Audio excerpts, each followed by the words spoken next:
smells slightly like your perfume. All right, you take the video now.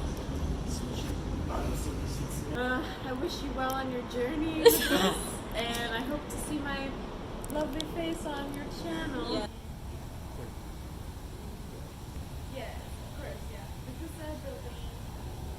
Well, you know, sometimes I feel like, well, I think that conflict is good to a certain degree. Yeah.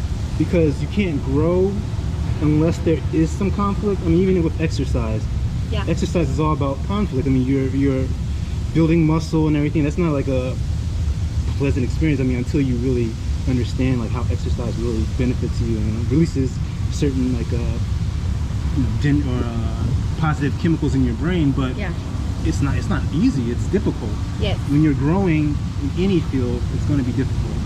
And so the reason why I asked why, it is kind of be conflictual, but it's for the purpose is to figure out why is this boundary here, and what does this boundary do for you? Mm-hmm. You know, is it making you experience life to its fullest, or is it closing you off from experiences? The point is that you're getting people to think. Right. Right? Yeah. You know, to think why we do the things we do, why we keep boundaries. So one of them was like, well, I started looking at his videos and I looked at one and I was like, what the fuck? Like some stranger's gonna come and like kiss my feet? Like that's weird. But then they're like, you know, but then they watch like 2 or 3 of them and then they're like, oh, it's not bad. You know, it's I feel like it's really, I know this brings you happiness, but it's also a lot of it is like research, right? It's so interesting. Yeah. It's so interesting to see women's reaction and how women's mind, you know, operate, what our boundaries are, where those boundaries came from, why they're there, how does it benefit you? You know, did you ever really think about like why is that boundary there, you know? Yeah, or why isn't? Just a quick lick. Just a quick lick? Yeah. What about you? Only because I'm nervous.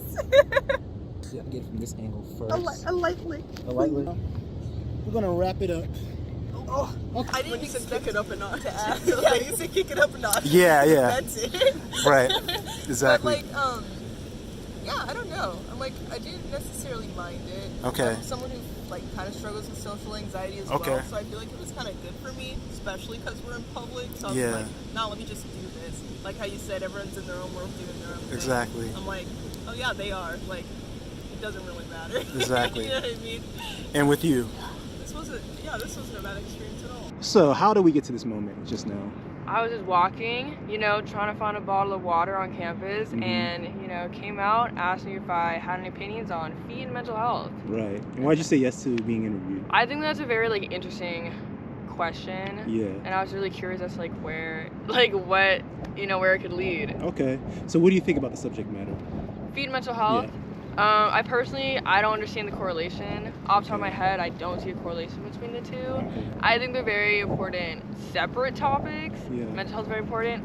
Feet, very important. I almost got a job, you know, working for a podiatrist office. So I actually had to do a lot of research on like foot health and like toenail health.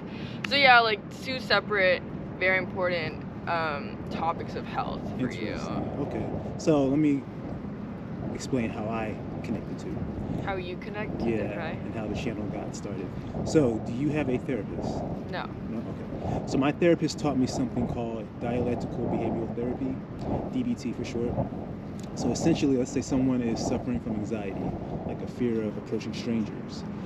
DBT is all about emotion regulation, so they'll advise you to go out and do what I did with you. Just approach people, push yourself to get out of your comfort zone, and put yourself in that position where you're going to start feeling those uncomfortable feelings, okay? So when you start to feel those feelings, that's when you're supposed to do a self-assessment and ask yourself, okay, in this situation, this present moment, does my fear, anxiety fit the facts of the situation? Like, is there a fear, or is there a threat to my health right now? Is there a threat to my safety, my well-being? If not, then you apply what they call opposite action, and you act opposite to those anxious feelings, and you engage with the person. And you apply mindfulness, which is about living in the present moment, non-judgmentally, focusing on the moment, and not thinking about bad experiences from the past, because that will lead to depression. Thinking like, oh, this person rejected me in the past, so I'm going to apply that to the present now. And you don't think about bad things that may happen in the future, because that's what leads to anxiety. Like, oh, this person's going to reject me because of what happened to me in the past. Live in the present moment and think positively. So that's the whole foundation of DBT, and as it applies to anxiety and fear. So when my therapist taught me that, a light bulb went in my head. I said, I'm going to start a YouTube channel that's going to address guys who find women who have pretty feet attractive. Guys who are interested in women's pretty feet. Because, some guys may have trouble self-expressing that because of stigmas associated with it. So I wanted to do these interviews and ask women, how do you feel about your feet? How do you feel about guys that like women's feet? So guys can see my application of DBT and be able to cope ahead with different behaviors and reactions and things like that. Yeah, I think it's definitely important, to have that mindset of like just sort of fearlessness, I feel like people get in their own way, and I also feel like these conversations are important to like destigmatize like these types of things, because it's like a lot of people have these feelings and a lot of people have these ideas and thoughts, but it's just like I think it's important to like sort of normalize it. Like, it's okay to express that, you know. Not everyone's gonna be receptive to it, but I think that it's definitely important to make it more of a normalized conversation. Yeah, and I like getting like both reactions, people who accept it and people who don't accept it. Yeah. So you can like learn how to get, basically if someone rejects you, like so what? On to the next one. Yeah. That person's gonna accept it's okay. it. Yeah. Exactly. Everyone's different. Exactly. Someone may love talking about their feet. It's not for everyone. Right. All right, so for you, like how do you feel about your own feet? I've been told that I have very nice feet. Yeah? Yeah. From men or from women? Both. From both? Not even like in a sexual way or anything, but like people have definitely told me like, oh, you have very nice feet, like that I should be like a foot model. Oh. Yeah. Awesome. So what do you like about your feet? I keep my feet very clean. That's good. That's great. Toenails clipped. That's great. Looking good. That's great. I think that they're a good shape, not too like big or wide. Okay. It sucks because like I have very average feet. I'm a size 8, so when I buy shoes, it's a little bit hard because like they all be sold out. But 8, every woman is a size 8. Yeah. But other than that, my feet do the job. I used to play soccer, so they used to get like sort of fucked up. Like my toenails used to fall off and shit. Oh wow, really? Yeah. From soccer, damn. Yeah. So now they're cool now, so it's okay. Do you go to like salons? No. No, you keep them yourself? I just, do my best. I got you. Yeah. So, a guy who likes women's feet, they find them attractive. What would they say about your feet? What would they like about your feet? I feel like everyone has different foot types. But your foot type, though? My foot type? Yeah. I feel like they might like it. I don't know. You have like a nice arch. Can we see your feet? Can you show your feet? You don't want to show them? No, I don't want to show my feet. Why not? Nah, because like I got my socks on. Like, I don't want to... If someone's attracted to my feet, then I don't want them seeing my feet, and then, Why? I don't want to see my feet. Like that's my private. Oh, it's like you consider your feet like really private like that? Yeah, my feet are private. Like. Okay, so what's the worst that could happen? That's appreciating your feet right now in the moment. I don't know. Like I just want to keep that to myself. You just want to keep it to yourself? Okay. What about having your socks on? Socks on? I don't like wearing socks. If I'm not wearing shoes, I hate wearing socks. Wait, but I'll wear slippers. No, I'm saying showing your feet with your socks on. Oh, no. You still don't want to do that either? No, like I'm trying to keep my feet private, yeah. All right. My feet are for me. All right. So, wrapping things up, what did you think about this experience, this interview?